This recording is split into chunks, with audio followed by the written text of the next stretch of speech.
Greetings and welcome to Mount Olympus. I am Hercules Invictus, and today on Sword and Sandal Cinema, I'm proud to bring you The Many Faces of Hercules with Brian Walker of Brian's Drive-In Theater. Greetings and welcome, Brian. Always a pleasure to see you.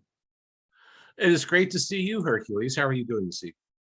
I'm doing phenomenally well, keeping very busy, and opportunities are coming back to teach and do enrichment and to lecture. So I'm enjoying this time of lots of fruitfulness in that area in life. Well, and I'm happy to hear that. I think that you can be, vital and useful, and you can find your part in society at any age. I don't think that's necessarily the domain of the young. I think we all ought to strive for that, really. So good on you. I'm really excited to be learning more about Gordon Scott, one of the sons of Hercules and one of the Hercules. And one of my favorite actors, to tell you the truth. I've been watching his films, since childhood. And he was the first Tarzan to be in a color film, which is, and they're beautifully photographed too. Right now, I've had Tarzan's Fight for Life on for the past hour or so, and I wish the set that I have is a Warner Brothers set that was issued a few years ago, and it has all of Gordon Scott's Tarzan films in it, from his first one, Tarzan's Hidden Jungle, on up to Tarzan the Magnificent, which is a fantastic movie, by the way. It's one of my favorite movies. It's just such a, well, we'll talk about it in a bit, but what a great movie. Anyway, that was obviously my first exposure to Gordon Scott, the actor, because those were his first films. He was not, an actor per se. He started out, just as a GI coming home after World War II. Worked a variety of different jobs, got married time or two, we're not really sure, and wound up in Las Vegas as a hotel lifeguard and was spotted for films. And it's kind of like, Lana Turner at Schwab's drugstore. I mean, it's kind of the classic discovery, being discovered, as a hotel lifeguard. I mean, does it get better than that? No. And he was like one of my, probably my, no, not probably, he is my favorite Tarzan, most definitely. He had the athleticism, but as he made more films, as they started to make Tarzan more of a three-dimensional character, he was sort of in that transition. He went from me, Tarzan, you, Jane, to being the more of an intellectual Tarzan. If you look at the progression of his Tarzan films, from beginning to end, some of them were better than others. The last two films that Gordon Scott made as Tarzan, I think were the best ones, to tell you the truth. I'd already mentioned his last one, Tarzan the Magnificent, and that's a really great movie. Jock Mahoney is Tarzan's foe in it, and it's interesting that the next Tarzan film would star Jock Mahoney. But and Tarzan's Greatest Adventure, it's his penultimate Tarzan film, I think is really good as well. It's got a really strong cast. Sean Connery's in it. And does it get better than that? Scylla Gable, Anthony Quayle. It's got a pretty good cast. But the best one really is Tarzan the Magnificent. If you hadn't seen one of Gordon Scott's movies, and you wanted to see, if in my opinion, his best movie, that would be it. It's directed well, it's scripted well, it's got some really good acting from some quality actors in it, people who are very experienced, and the two principals, I can't imagine two better foes to go at, two Tarzans, in essence, that you should get in this movie. I think that's reason enough to watch it just for that, but it is a fantastic film. It's been a while since I saw those Tarzans, and I think I also have a collection of them on DVD of all the early Tarzan films, including Gordon Scott's. Have to dig it out now and watch it. Um, I guess maybe it was back in the 90s or early 2000s. Turner Classic Movies ran them, and they had good prints, and we recorded them off Turner at the time, and then converted them over to DVD. But when they finally released the Gordon Scott Tarzan films in that Warner Brothers set, we went ahead and got it because our copies look good, but these are the real deal, and they're terrific films. And like I said, one of my favorite actors. I got to buy it. Unfortunately, I mean, he had a career after Tarzan, and he made a variety of films. He went into peplums, where he was a good peplum star as well. His acting, he got he improved over time. He's a very natural actor too, kind of like Gordon Mitchell in that respect. He was just didn't need a whole lot of instruction. Seemed to know what he was doing. Self-confidence really comes across on the screen. And if you've got self-confidence, that's a very attractive feature. And I think that I'm not saying that makes up for lack of experience or anything like that, but charisma is charisma. You can't really buy it. You can't teach it to anybody. It just comes from within. And he's one of those actors. He could have been a mess inside when he was doing these, who knows, but he looks really confident in the role. And he delivers his lines well, and he does it strongly, and doesn't look puzzled for a second. He does a really good job in the films. And like his peplums are really good too. Of note for me is that I'm a huge Eurospy fan, and so many of the peplum stars did appear in some Eurospy movies. Brad Harris famously did a string of them, really. Dan Vadas wasn't the hero in Eurospy. He was usually the villain, but that's kind of cool too.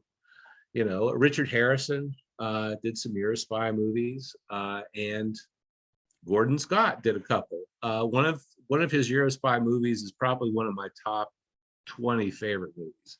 It's called Danger Death Ray. It's not a great film by any means, but it's an interesting one. It's got an interesting international cast in it. You can see some of the actors, some of the supporting players you can see in any number of peplum movies. A lot of the peplum actors and actresses just shifted. Last week they were making a peplum movie. This week they're in Eurospy. Next week it's a spaghetti western. Spaghetti westerns, yeah. But you get to see a lot of those same people, and they were experienced. I mean, they knew exactly what they were doing. They knew how to either be liked or hated by the audience for the film, and that's a fantastic talent. It's good to know your audience, which is something I need to impress upon my students starting next Wednesday. But no, it is. I mean, if you know your audience, you're going to be able to communicate that emotion or read that line so much more effectively. Very, very true. And have you ever seen any? He made 2 Eurospy movies. One's called Top Secret, and the other one, my favorite, is called Danger Death Ray. Those both sound familiar. Chances are, in my long lifetime of watching all sorts of cinema, that I've seen them, but right now they don't resonate with any images. I have not seen all of Top Secret because the only copies that I can find of it are really difficult to watch. Very highly pixelated. It's kind of hard for these old eyes to figure out exactly what's going on. Not much contrast in terms of color, which makes it even harder. I just haven't been able to find a good copy of it. And that's kind of my problem with some of Gordon Scott's non-Tarzan movies. A lot of his peplums are really in rough shape. It's kind of hard to find watchable versions, the ones that don't have color that's so blown out it looks black and white again, or or really blue and red, I guess it would probably be a better way to put it. Hero of Rome has a pretty good, at least I have a pretty good copy of it, but it's pan and scan. It's like, geez, this would have been so much better, with widescreen. Widescreen. But despite that, and unfortunately, Gordon Scott only acted until he was in his late 30s, and then he packed it up and seemingly had some other adventures throughout his life. It seemed to be a pretty colorful man too. Based on some things that I've read about him, he was just, I don't mean for this word to have the negative connotation that it might, but he was kind of a drifter. He just worked a variety of odd jobs. One thing led to another, moved around a whole lot before his film career, and after his film career seemed to do about the same thing, just kind of ebbed and flowed from one place to the other for the rest of his life, and seemingly no visible means of support. He did earn some pretty good salaries, especially when he was making films. I think his highest salary was something close to $250,000 on one film. Wow. I mean, in early 60s money, I mean, that's impressive. Really great. But unfortunately, he didn't make that much in every movie. And he didn't make that much as Tarzan. And of course, he didn't get a residual cut or anything like that back then. And like I said, from what I've read, and the disclaimer here is that what I'm about to say is based on my recent research and my recollections from over the last 25 years or so. He seemed to be, I don't want to say a gigolo, but a ladies' man, perhaps. I hesitate to say this, but I've known a few actors in my day who, after their careers were over, might have made a living out of just being nice to some older folks, if you know what I mean. Yes. I don't know that Gordon Scott specifically did that, but I have heard a few things here. But I mean, you can see why he even in his late 30s, if you watch some of his last films, he's still in fantastic shape. A really handsome guy too. In many ways, every bit as handsome as Steve Reeves. Great looking guy. Why wouldn't you capitalize on that? So I certainly might understand that. I know that toward the end of his life, certainly in his later years, he kind of drifted from like fan to fan, essentially. He did a lot of shows on the autograph circuit from the 90s up until not too long before he passed away. And you can make great money at those, signing 8x10s and photographs. I mean, those are huge. If you charge $50 for a selfie or something like that, and you got enough people, you could walk away counting money like crazy. I have certain fringe actors like Vampira, for example, who was in some Ed Wood movies and was the first horror hostess on television. She would regularly walk away with about 10 grand after an autograph convention, and it's somebody who, like I said, was pretty fringe, even back then. But to walk away with that kind of money out of one day, and basically all you're doing is signing your name and posing for photos. I mean, wow, if you could do it every day, you'd be rich. Almost but you can make decent money doing that. And we have Steel City Con in this area in Pittsburgh quite a bit, and I follow a lot of that on social media, and I'm shocked at the lines to see some of the actors from Star Trek or actors from certain horror film franchises are always really popular, and they make bank. I mean, they do a great job. They make a lot of money. And Gordon Scott was one of those people, back in the 90s who did it. And he did it with some other Peplin stars, which is great. I mean, I think it's good to get out there and, for the cost of, an autographed 8x10, you get to meet somebody whose work you've been admiring your whole life. I mean, Right. how many people get to do that? Not very many, unless you go to an autograph convention. And Or then any you can't. convention, really. Any convention, really. Like there's Well, sci-fi that's true. You're conventions right. where, my wife and I bumped before we connected with each other. We bumped into each other quite a bit in the science fiction horror conventions of New York City. I had a magazine back then. She actually was one of the contributors to the magazine too.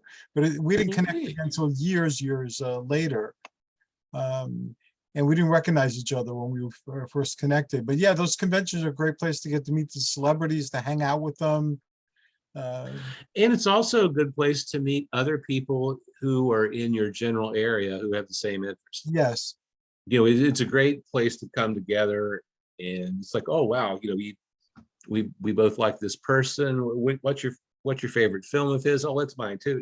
I mean, it's when we've done stuff like that in Pittsburgh, it's kind of fun to see who else likes the same kind of entertainment that you do, especially if you like stuff that's on the fringe. If you go see Top Gun Maverick or something like that, you're going to see pretty much cross section of individuals in your local area. I mean, it's going to be a little bit of everything. But if you do go to something so specific as a horror convention or something like that, you're going to meet your people. What a great place to go. Your tribe, yes. And what a lot of fun. And those people spend money too, because you're giving them exactly what they want and that they can't get anywhere else. So they are there to drop some change on you. So smile, and enjoy it. Now you have to find a way to make education, become a celebrity in the field of education in Pittsburgh. And no, you know what? I'm probably going to retire here in the next year or so. I'm eager to look in a different direction. I've been doing this all my whole adult life. I don't want to piss on it or anything like that, but I think it's just time to do something else. How about with Brian's Drive-In Theater? Because that's what you're best known for in that circle of people. You're world famous in that circle of people. Well, it has occurred to me that I don't want to necessarily remain in this area. I'd kind of like to explore, a different part of the country. Maybe not that far away, who knows? But not too far from here, there is a drive-in theater that was not open this year that I'm going to guess is probably going to be up for sale before too long. It's probably 35, 40 minutes from here. It had occurred to me, and from what I recall, it could stand, some capital investment. And I'm very much doubt that it has digital projection. But it'd be nice if it did, but I bet it doesn't. It's got 2 screens though. It had occurred to me just to do something like that, just to do something really insane, and start a business like that. If I were to do something like that, I would almost need that digital projection equipment, because a lot of the drive-ins in this area show whatever is popular that week. They show the same things now that you see, in the big megaplex theater complexes. You know what I mean? Yes. It's the same movies, and that's nice. But we have a few drive-ins out there, the Mahoning in Laheyton, Pennsylvania, for example, and they have all-night programs where they are showing grindhouse horror movies, and they will theme them. So you'll get a night of serial killers, or like a Universal Horror Night or something like that. That's the way to go for me. Yes, it is. For me because there again, you will draw people to your location, no matter where it's at. A certain subset of people anyway. And if you let them camp out all night, well, hey, I mean, there again, you're going to have concession sales all night long if you can find employees to staff it all night long. But you'd be willing to do so. It'd be a lot of fun too. Have people come in costume and things. Yes, And, yes. and get some vendors there. If you don't want to run the concession stand yourself, get some food trucks in. Yeah, definitely. That works, and I'd love to go to something like that. I used to love going to the conventions that were themed and dressing up and acting the part. Now, of course, what they do with cosplay puts what we did back in the day to shame, because we didn't have all the computerized and 3D printing that they have now. But it was still a lot of fun to dress up and to go there and to play the part of, whatever you wanted to play the part of, and interact with other people who were playing parts. And it was just a lot of fun. I started a security force made up of people in costumes. So we were guarding and protecting the celebrities, and we got to meet a lot of them that way, and it was fun. I did that for over a decade, and I'm not sorry for any minute of it. It was a great thing to do, and I look back on many fond memories. So I've entertained doing something like that. We've actually talked about maybe starting a memorabilia / antique business, perhaps.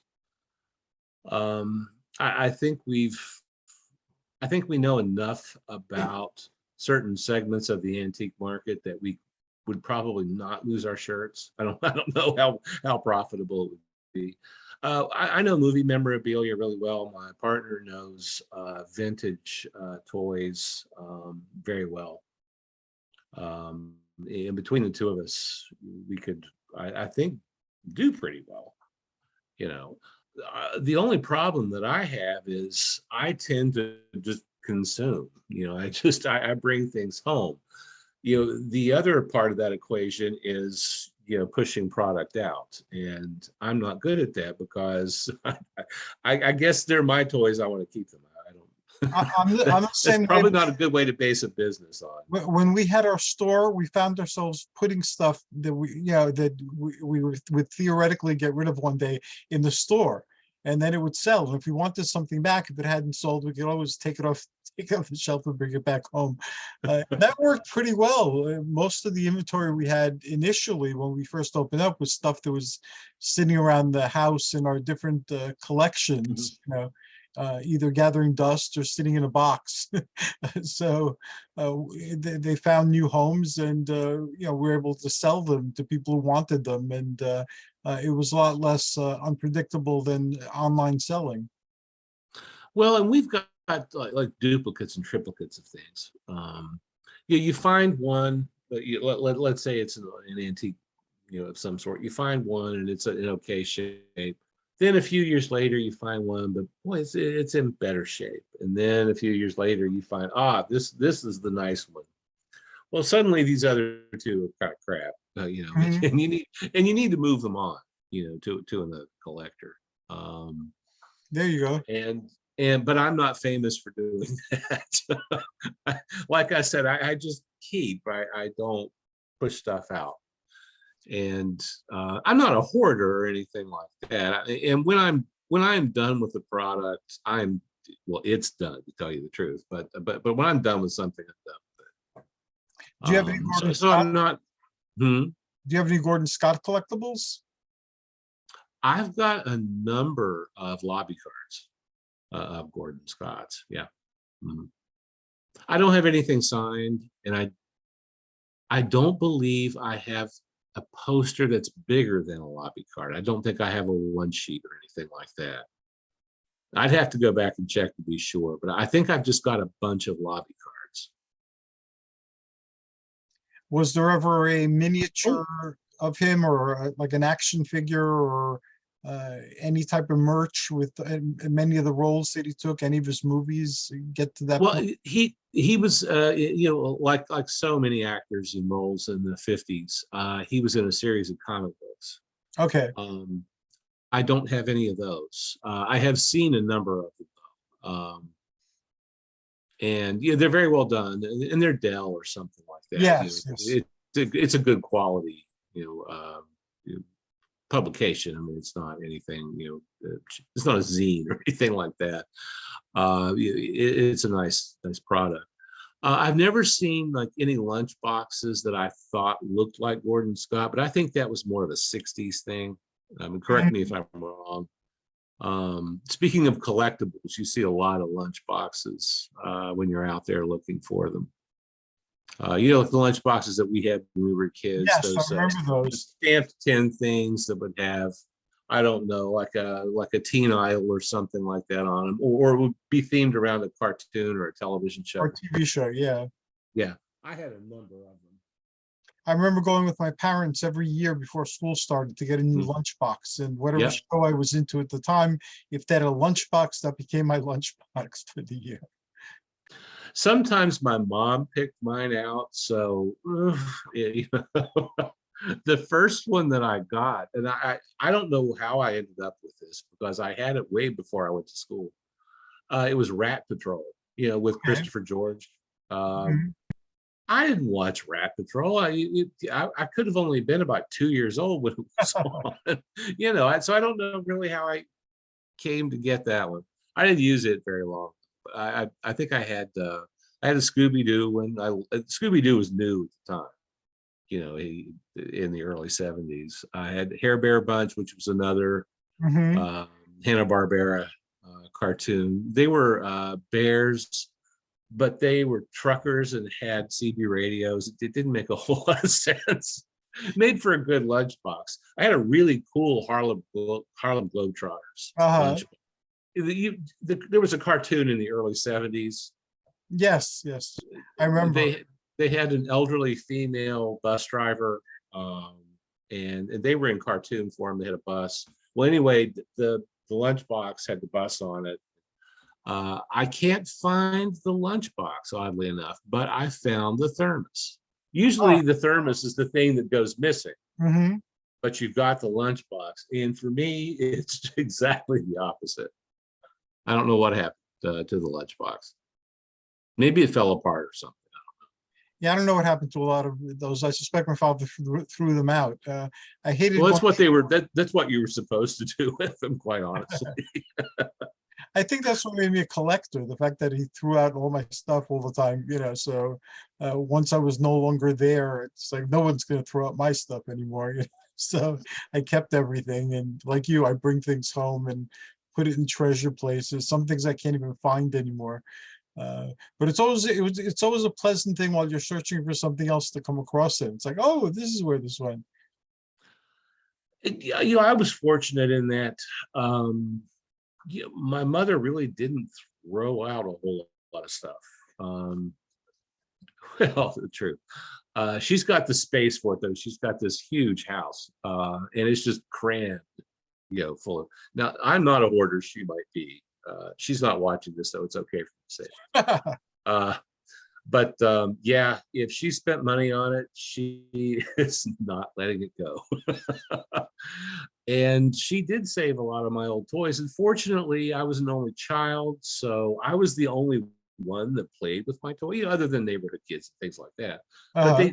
my toys didn't go through like 4 or 5 siblings, you know. So I mean, you can tell what I liked to play with because that's the stuff that's in rougher shape. But my stuff overall is not in bad shape. I think my partner was kind of surprised when we started pulling that stuff out years ago, and he was like, this looks all right. Yeah, the things I kept that didn't get thrown out, I still treasure them to this day, and some of them are peplum things. Some peplum things I came across later, like my good friend Jeff Hogue. He's a movie maker, and he gave me the Sons of Hercules game. I forget what the occasion was. Hmm. So that was like really cool. It didn't seem like all that complicated to play. You were different Sons of Hercules, and you were in some contest competing. You had to get rings, and the first person who got a certain number of rings would win. Hmm. It's a fun thing to have. It has lots of cool little pieces, and it has Mhm. a board, just like an arena, and it has And then I found that there were jigsaw puzzles, and I think I found one of them for the Mighty Sons of Hercules. Hmm. I didn't know there was any kind of marketing like a jigsaw puzzle. That's cool. Yeah, it is pretty cool. And so now I look for old merch. If it's something I really get into, I look for anything that's out there. I'm a sucker when it comes to movie memorabilia. I absorb lobby cards. I mean, they're just, some of them, it might be in fantastic shape, or, perhaps it's a film that I really like, or maybe it's just got a great image of the characters in the film. But I'm always drawn to them, and they seem to be everywhere that I go. I stumble upon them. I actually, even more so than lobby cards, I've got a window card Uh-huh. kind of fetish too. I love the size of window cards. I think they're either 12 by 36 or 14 by 36. I can't quite remember. But they're narrow but tall, and you get a nice slice of the one sheet poster in it anyway. Hmm. You get the best graphic images of it, and they're narrow, so if you want to work more into a wall space, you can do it. And I really like window cards a lot, for that reason, that they're not the easiest things to frame, but you can do it yourself, and they give you a lot of bang for your buck. Yeah, I never got into the lobby cards because I had no room for them. Well, I mean, that is a problem. I have I I'll have admit friends it. who collect lobby cards, and they have like storage rooms full of lobby cards and posters and things like that. So I never had space enough to collect them. But who knows what the future will bring? If I wind up in a large enough house or something, I can store them there and start collecting them. Well, if you don't frame them, they don't take up, it's paper, so it doesn't take up that much space. Now you have to store them properly. Yes. And wrapping them, I think is a good idea, and keeping them in a moisture free, cool environment is another factor. They need to be kept in a climate controlled area, and because if they're not, that accelerates the yellowing, the acid in the paper, and the yellowing in the paper. And the crisper and cleaner you can keep them, the better. I mean, they do display better. That's not just, I'm not saying all my stuff's in fantastic shape. But I really like, I've got a nice collection of half sheets. I like the half sheets because they are kind of wall friendly. They're again, I don't quote me on the size. I think they're 22 by 28. I Hmm. think that's the size of a half sheet. Um, it's somewhere in that neighborhood, and that's a pretty nice sized wall hanging, and you can put two or three together. You can string them, and there again, they're big enough so that they kind of make a statement. As long as your furniture isn't too busy. If you go with something neutral, you can get away with using old 50s and 60s exploitation posters as wall art. At least I've been doing it for the last 30 years or so. I have small pictures where I'm We sitting got on big, a we have big computer. stuff. This entire wall is covered in nothing but pictures. I have some ancient Greek things, but mostly peplum. I have Steve Reeves in Hercules. I have The Rock in Hercules. I have Reg Park, Hercules in the Underworld. I have Lou Ferrigno from either Hercules or The Adventures of Hercules. Can't tell where. I have the Marvel Hercules. I have from a calendar in a game called Invictus that came out forever ago. All surround me, and I work out in here also, so they inspire me while I work out. So is that your, for lack of a better word, your office? It's in the bedroom. So Oh, okay. it's like one entire wall of the bedroom is totally mine. So I have like bookshelves and I have all these pictures on my weights, so this is it's an all-purpose thing. We have the curtain in the back so I could block it off. Okay. And once I figure out how to do the back screens, I'll have back screens. I'll put the Acropolis or Mount Olympus or something back there. Yeah, I actually, when it comes to movie posters, I'm not as bad as some of your friends who have like entire rooms that are devoted to the storage. A lot of my nicest stuff, to tell you the truth, is on the walls. It's the stuff that I've framed over the years. I've been lucky enough to have a few things that are autographed, which is great. Unfortunately, I've missed a couple of opportunities to have some things autographed too. I do have a beach party poster that has the autographs of Frankie Avalon and Annette Funicello, it's a beautiful thing, and it's hanging up just beside me. It's right here. That's a matter of fact. And I've got a photograph that was autographed by Donna Winter and Kevin McCarthy from Invasion of the Body Snatchers. Oh, wow. That is cool. It is. Unfortunately, I had it where I had it in my house. It was not in direct sun, but close to a window, and the autograph started bleaching out Ooh. on it. So I took it down, and it's just sitting in the closet right now. I don't really know what to do with it at this point. I've in my bedroom. I've got I have an autographed photo of Yvonne DiCarlo. Very nice. That's really nice. I have I think I showed this one to you, but I've got one of Zachary now that I bought in Pittsburgh couple of 2 or 3 months ago, something like that. I've got Judy Canova, a few other kind of oddball. I like fringe people,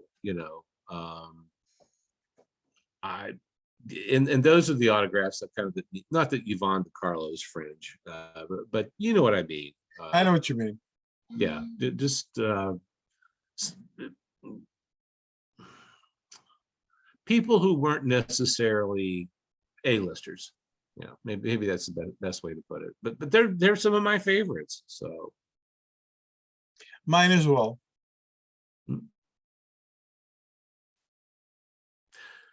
Anyway, we got off of this tangent because you asked me if I had any Gordon Scott memorabilia, and there's one thing I neglected to mention. You remember the old Viewmaster? Yes, I remember. All of us, everybody Yes. had one. In the days before VCRs, if you wanted to see like something in color or kind of a three-dimensional, you got either a Sawyer, depending on how old you are. You either had a Sawyer Viewmaster, or later on when I was a kid, GAF had bought Sawyer, so they owned the Viewmaster. So my Viewmaster was a GAF version, but my mom still has her old Sawyer Cool.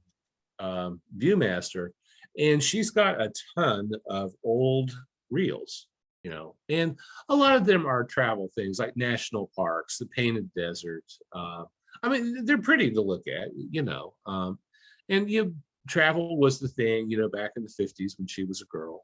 Well, she's got one set of 3 reels of Gordon Scott as Tarzan. Oh, wow. And awesome.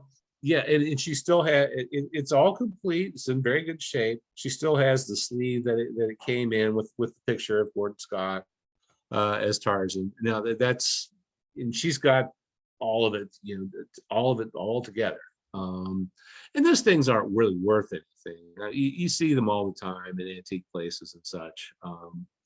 But I can vividly remember, putting the person in those Viewmasters together with the person who was in the Tarzan film that I just watched as a child. So finally it was like, oh, I see who this is now. So we do have there was some memorabilia created in the 50s. I spoke too soon. I'm sure he didn't get a cut of that. but he was in those Viewmaster. I don't know how many of those he did. She just had the one series. There were three of the reels. He maybe But was Tarzan for that long too. He might have been in whatever Tarzan merch was available. Like, remember those pads they used to put every time a new movie came out? They'd make those pads where you can write on it, and then you lift up the sheet, and it would erase it. Yeah, I yeah. remember we used to put anything on there. Hmm. I'm not. I really haven't seen much in the way of memorabilia in that time period. I see a lot more Ron Ely stuff, but I think that's because he was in the television series. And a lot of memorabilia for children in the 50s and 60s came from television, as much as anything else. And maybe perhaps not so much film. How did Gordon Scott pass? He had at one point drifted to that's not he was living in Cottonwood, Arizona with a friend or a fan or something like that, and the situation went sour, and he ended up living in Baltimore, of all places, Baltimore, Maryland, and passed away. I think he was having some heart problems but when he did pass away. He'd been a pretty heavy smoker too, and I don't know that he ever quit. And he was about 80 years old, when he passed away. And for somebody who smoked his whole life, I mean, that's a really good long life. I've known Yeah. I've known people with healthier habits that haven't lived nearly so long. So, but that is sadly how he passed. From what I understand, he had at least two kids, one by his first wife, who was a daughter born in the late 1940s. And he had one by Vera Miles, the famous actress who is still with us. She was his leading lady in Tarzan's Hidden Jungle. They had a romance, and she divorced her husband, and they got married, had a son, and apparently she didn't know that he'd been married before. And the relationship soured after that. I don't know why, because She was married before, yeah. She was married a number of times. Very beautiful woman, and a great actress too. I mean, if you watch, her, in the 50s, you see her popping up in all kinds of different roles, and she's great in all of them. She's fantastic as Janet Leigh's sister in Psycho. Vera Miles, and she did all of those. I think she was in every Quinn Martin television show. She was his good luck charm, so he would put her in the pilot in order to sell the series. As a guest star. She was. I don't know why he never thought to put her. Let's build a series around Vera. If you think so much of her, to put her in your pilots, well, heck, just make her the star. But he didn't, for whatever reason. Maybe she didn't want that. Who knows? But she would have been good at it, though. And if you watch her performances, she's a good heroine, and she's a good antagonist too. She can be kind of nasty in some of her roles. If you I don't know if you saw Psycho 2 that came out in the early 1980s. Long time ago in the theater. I mean, it's the sequel to the original Psycho, but her character in Psycho, it seems like a nice person, but her character in Psycho 2 is not. At least that's my read on it. Maybe I'm not remembering it correctly, but she's not a very nice person in Psycho 2, and very believable. And like I said, just so talented and just gorgeous. I mean, a beautiful woman. Has their child has his children rather by either marriage gotten involved in the fandom or done anything to keep his memory alive? Well, sadly, he seems to have been estranged from pretty much anybody he was ever related to. He was born into a big family. He was the last of 9 children, and Wow. his siblings had not heard from him in decades. And I don't know that his daughter, had either. And she would be probably mid 70s by now. I did hear once that briefly he ended up staying with his son for a while. He'd gotten sick and was kind of between living situations, and was living with his son for a little while. But I don't know what happened after that. Well, I mean, he wound up in Baltimore and he wasn't living with his son, so But he's kind left of us, kind of sad. it is sad, but he's left Yeah. us with lots of memories through his entertainment work. Mhm. And no secret here, he's my favorite Tarzan actor. And well, it's harder for me to pick a favorite Peplum actors. There's more of them, but certainly one of the top 3 for me. For me, as you know, it's Nigel Green, Oh, yes. Sergio Ciani, aka Allard Yeah. Steele. I like Steve Reeves and Reg Very Park. much. And Reg those are my Park is awesome. I Yeah, wish he'd made more films. And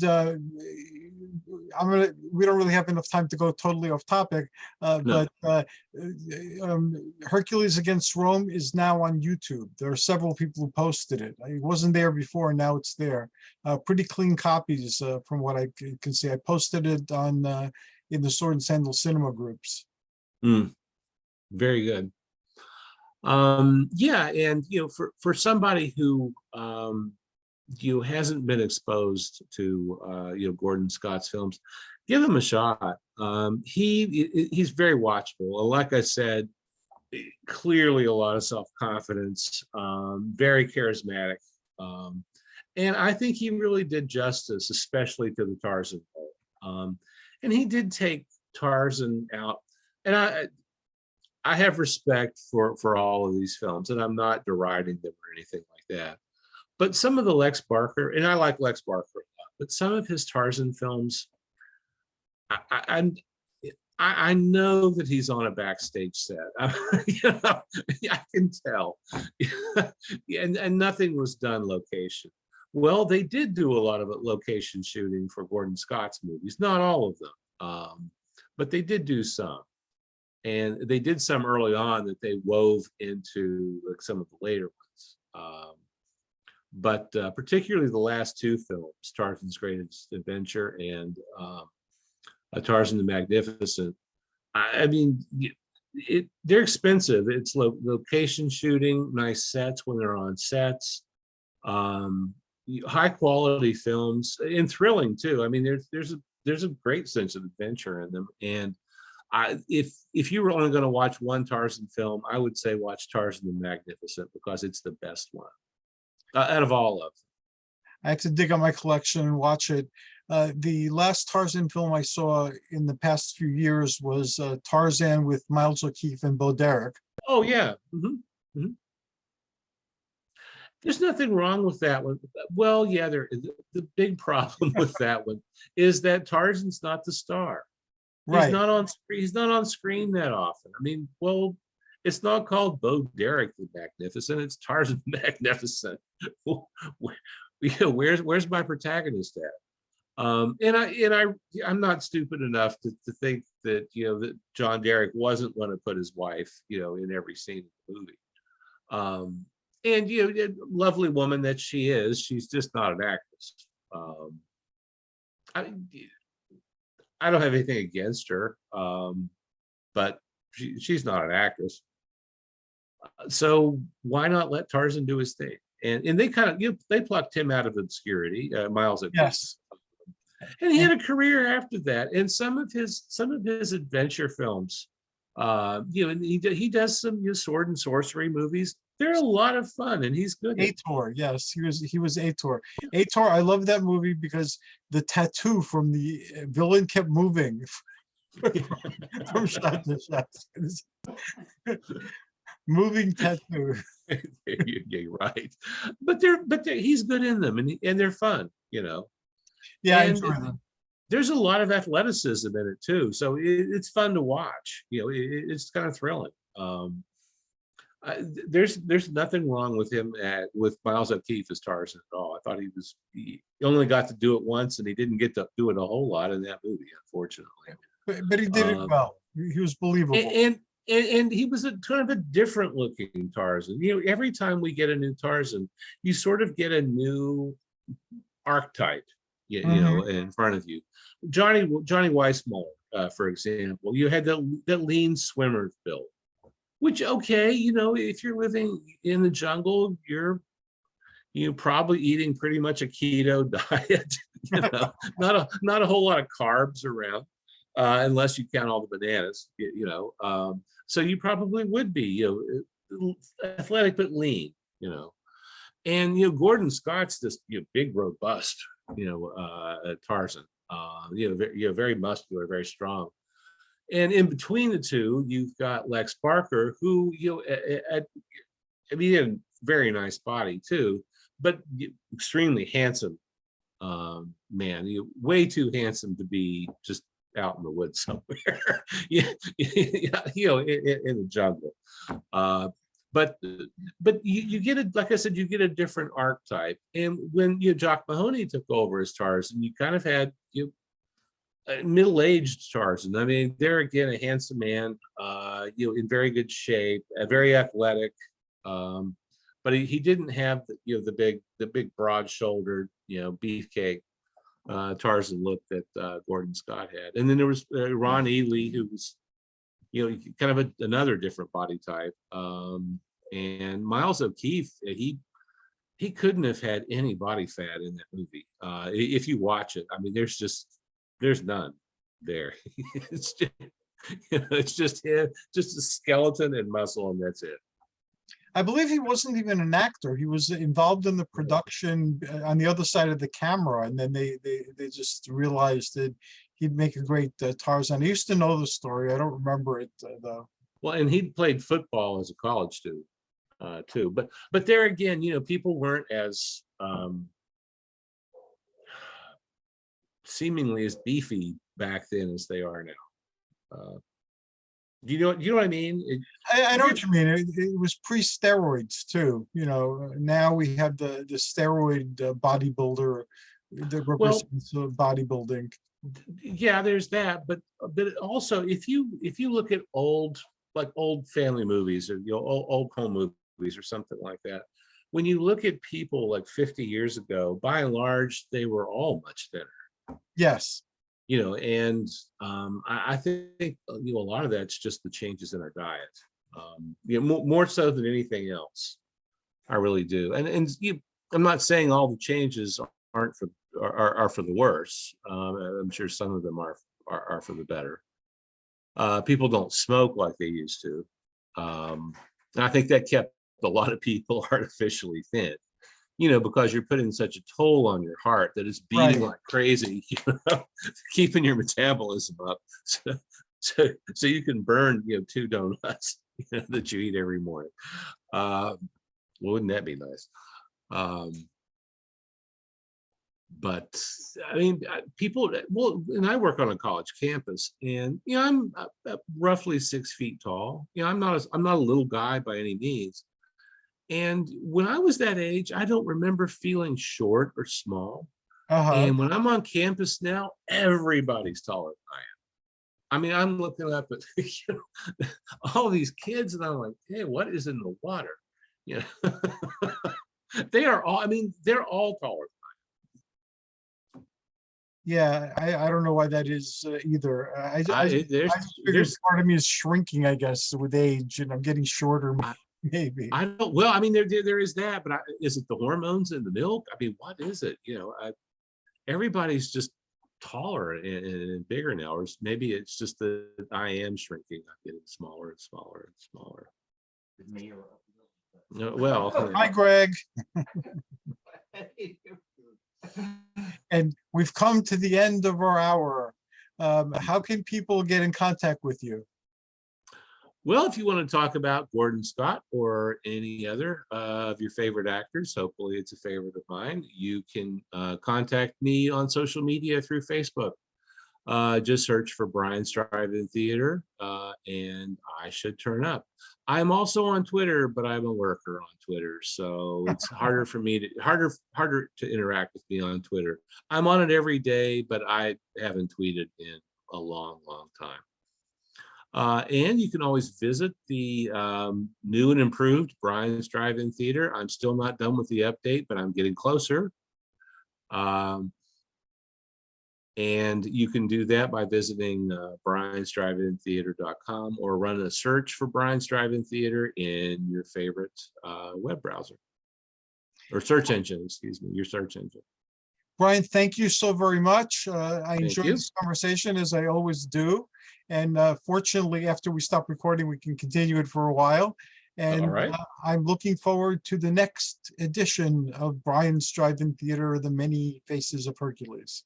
Well, thank you very much, and I will see you next month in September. And thanks to everybody who tuned in, not live because we're not live right now, but on YouTube. Everyone, until next time, this is us wishing you joyous journeys and amazing adventures.